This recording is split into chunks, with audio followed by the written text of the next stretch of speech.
Hello students, welcome in our educational channel Commerce Choice।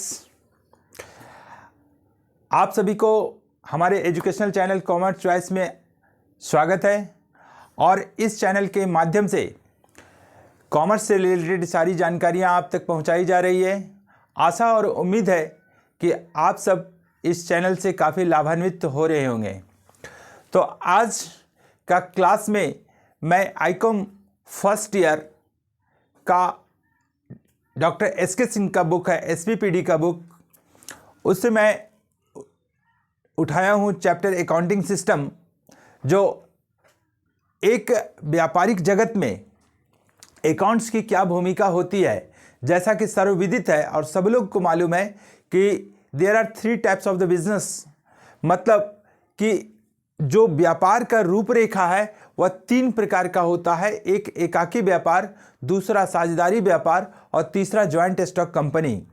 लेकिन उस व्यापारिक जगत में जितने सारे लेन देन होते हैं उसका लेखा जोखा किस प्रक्रिया के माध्यम से किया जाए, कैसे किया जाए ताकि लेखा जोखा अच्छी तरीके से हो जाए और हमारी व्यापारिक संस्थान जिस लाभ के उद्देश्य से गठित होती है, जिस लाभ के उद्देश्य से स्थापना की जाती है, वह लाभार्जन क्षमता बढ़ता रहे, यानी कि उस व्यापारिक जगत में, उस व्यापारिक संस्थाओं में सफलता लगातार हासिल होता रहे। अगर अकाउंटिंग सिस्टम अगर अच्छा नहीं रहता है तो वह व्यापारिक संस्था स्थापित होने के बावजूद, यानी उस व्यापारिक संस्थान में प्रबंधन व्यवस्था भी बहुत अच्छी प्रकार से है, लेकिन अकाउंटिंग सिस्टम अच्छी तरीके से ना रहने के कारण से वह लॉस का शिकार हो जाता है। यानी कि accounting system is major point, accounting system is important for every business. यानी कि अब देखते हैं हम, जो स्क्रीन में आपको दिखाई पड़ रहा होगा कि आईकॉम फर्स्ट ईयर का अकाउंटिंग सिस्टम मैंने लिखा है। Accounting system is a means of the collecting, summarising, analysing and reporting in the monetary terms in the information of the business. कि किसी भी बिजनेस को अच्छी तरीके से समराइज करने के लिए, संक्षिप्तीकरण करने के लिए और संग्रहण करने के लिए, विश्लेषण करने के लिए और रिपोर्टिंग इन मॉनेटरी टर्म्स, मौद्रिक रूप से उसको बजटिंग करने के लिए, ये सारे अकाउंटिंग सिस्टम को अपनाया जाता है।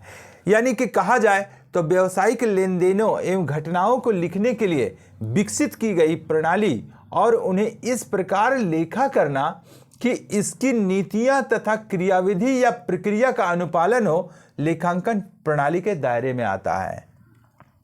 यानी कि लेखांकन प्रणाली को अगर अपनाया सही तरीके से जाता है तो हमारी व्यावसायिक क्रियाविधि, व्यावसायिक गतिविधियां अच्छी प्रकार से चलती रहती है।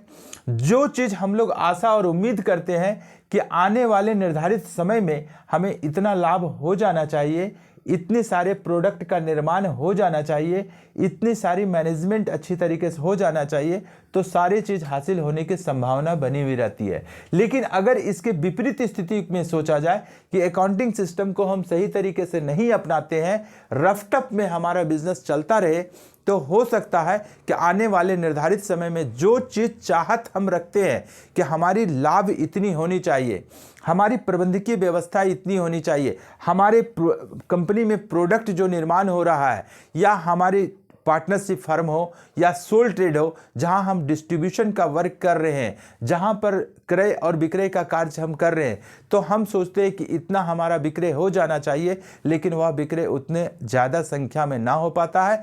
क्यों? क्योंकि हमारी अकाउंटिंग सिस्टम अच्छा नहीं है, जिसके कारण से हमारा मैनेजमेंट पोजीशन अच्छे तरीके से नहीं बन पाता है।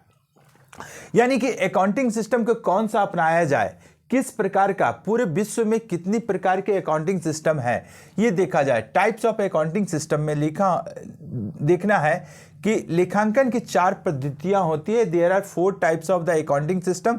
फर्स्ट क्या है? सिंगल एंट्री सिस्टम, सेकंड है इंडियन अकाउंटिंग सिस्टम और थर्ड है डबल एंट्री सिस्टम।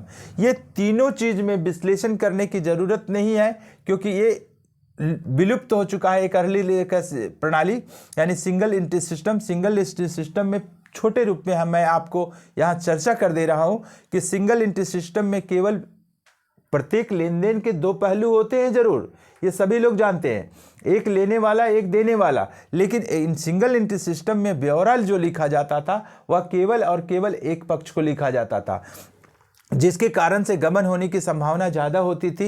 ये इसी कारण से ये सिंगल एंट्री सिस्टम अवैज्ञानिक होने के कारण से इस सिस्टम को अपनाया नहीं गया। लोग ज़्यादा इस सिस्टम को स्वीकार नहीं कर पाए, जिसके कारण से यह ऑब्सोलेंस हो गया, यानी अप्रचलित हो गया। दूसरा इंडियन अकाउंटिंग सिस्टम है भारतीय लेखा प्रणाली में। तो इंडियन अकाउंटिंग सिस्टम में भी हमारी भारतीय जो लेन देन की व्यवस्था थी, जिसमें से नगद को लेन देन ज़्यादा किया जाता था, लेकिन अगर व्यापार में नगद भी होता है और उधार भी होता है तो कभी कभी कोई लेन देन को छोड़ दिया जाता था। कैश ट्रांजैक्शंस का लेखा हो रहा है, क्रेडिट का नहीं हो रहा। तो वैसी स्थिति में इंडियन सिस्टम को भी अपनाया नहीं गया, क्योंकि यहाँ भी अवैज्ञानिक रूप से प्रचलित हुआ कि यह सिस्टम वाइज से नहीं है, जिसके कारण से इंडियन अकाउंटिंग सिस्टम भी हमारा विलुप्त हो गया।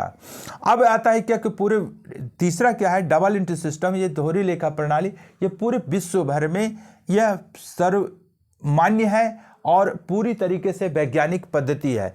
इस सिस्टम को अपनाने के बाद में गबन की संभावना कम रहती है। क्यों? क्योंकि प्रत्येक लेन देन के दो पक्ष होते हैं, तो दोनों पक्ष का लेखा जोखा किया जाता है। एक लेने वाला है, एक देने वाला है। लेने वाले को भी एंट्री होता है, देने वाले के ऊपर भी एंट्री होता है, यानी कि डेबिट साइड भी होता है, क्रेडिट साइड। ये डेबिट साइड और क्रेडिट शब्द कैसे आया, इसके बारे में भी थोड़ा सा हम लोग चर्चा करते हैं। डबल एंट्री सिस्टम में दोहरा लेखा प्रणाली बही खाता अथवा लेखांकन प्रणाली की सबसे महत्वपूर्ण एवं प्रचलित प्रणाली है। यह प्रणाली मूलतः इस सिद्धांत पर आधारित है कि प्रत्येक लेन देन के दो पहलू होते हैं, एक पाने वाला और दूसरा देने वाला। इस प्रकार जब कोई वस्तु आती है तो बदले में कोई वस्तु चली जाती है।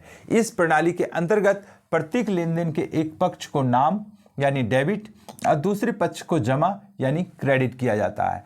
तो ये नाम यानी डेबिट को हिंदी में बोला जाता है नाम और क्रेडिट को हिंदी में बोला जाता है जमा।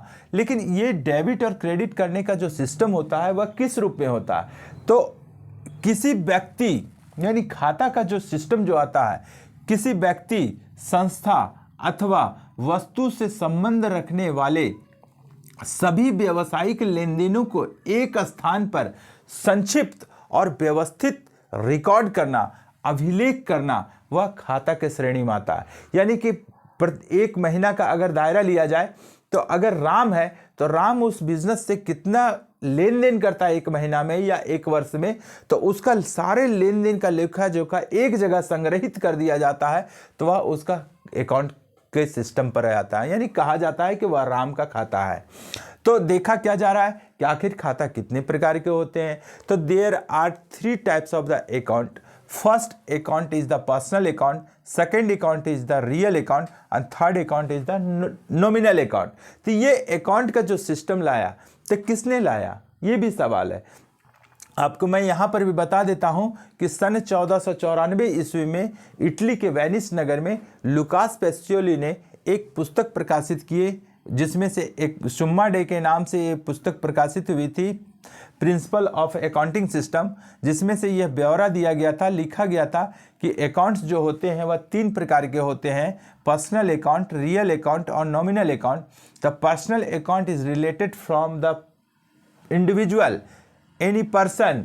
ये सब जितने सारे खाते होते हैं किसी व्यक्ति, संस्था या कंपनी के नाम से, वह हमारा व्यक्तिगत खाते के श्रेणी में आता है। ये व्यक्तिगत श्रेणी का एक रूल्स दिया हुआ था कि debit the receiver and credit the giver, पाने वाले को नाम और देने वाले को जमा किया जाता है, यानी कि debit the receiver and credit the giver.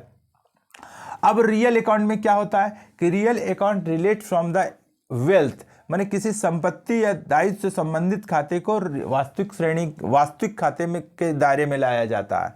तो इसका सूत्र क्या होता है, और एग्जाम्पल के तौर पर देखना चाहते हैं तो क्या होगा, जैसे machinery account, goodwill account, building account, land account, ये सारी संपत्तियां हैं, वे सारे रियल अकाउंट के श्रेणी में आते हैं।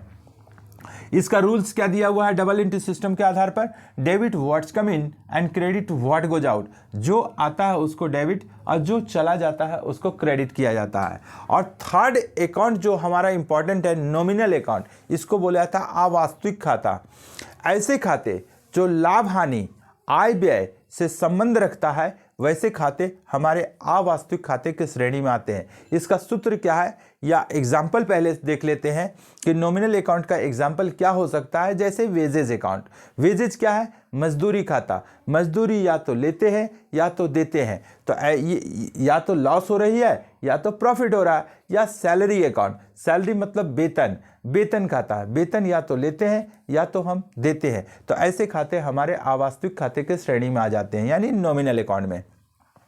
अब इसमें आता है बात क्या कि रूल क्या है इसका, कैसे हम जर्नल एंट्री बनाएंगे, कैसे ये लेन देन को कौन सा डेबिट करेंगे कौन सा क्रेडिट करेंगे, इसको फॉलो करना पड़ता है ये इस रूल्स को। Debit all expenses and losses and credit all incomes and gains, यानी सभी खर्च और हानि को हम लोग नाम करते हैं यानी कि डेबिट करते हैं, और सभी इनकम्स यानी आय और लाभ को हम लोग क्रेडिट करते हैं। ये सिस्टम किस चीज़ का, ये डबल एंट्री सिस्टम है।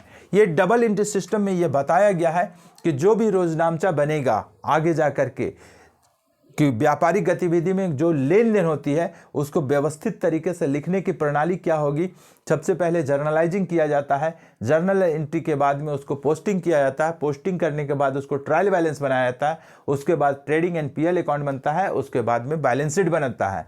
तो ये सिस्टम वाइज से अकाउंटिंग सिस्टम को अपनाया जाता है। अगर अकाउंटिंग सिस्टम को बड़ी भली भांति अच्छी तरीके से अपनाया जाता है और इस प्रक्रिया को इस सिस्टम के आधार पर बनता है वो उसका खाता, तो उस संस्था में गबन होने की संभावना कम रहती है और अकाउंटिंग सिस्टम मजबूत होने के कारण से उसका मैनेजमेंट पोजीशन बहुत बढ़िया होता है। और जो सफलता का चाहत रखता है वो संस्था, जितना प्रॉफिट का चाहत रखता है, जितना प्रोडक्ट निर्माण का चाहत रखता है, जितना मैनेजिंग पोजीशन को अच्छा रखना चाहता है, सारी चीज़ें अच्छी होने लगती है। लेकिन अगर एक इसके विपरीत ठीक सोचा जाता है कि अगर एक अकाउंटिंग सिस्टम को अगर अच्छी नहीं होता है तो गबन कई प्रकार का हो सकता है। जितना जिस जगह पर खर्च होना चाहिए वहाँ ज़्यादा हो जाता है, जहाँ इनकम हो जितना होना चाहिए वहाँ कम होता है। तो परिणाम क्या निकलता है कि हमारा व्यापारिक समृद्धि ना हो करके अवनति के रास्ते पर वह व्यापारिक संस्था चलते जाता है। यानी कि हमको अंततः यही चीज़ ध्यान रखना है इस सिस्टम के आधार पर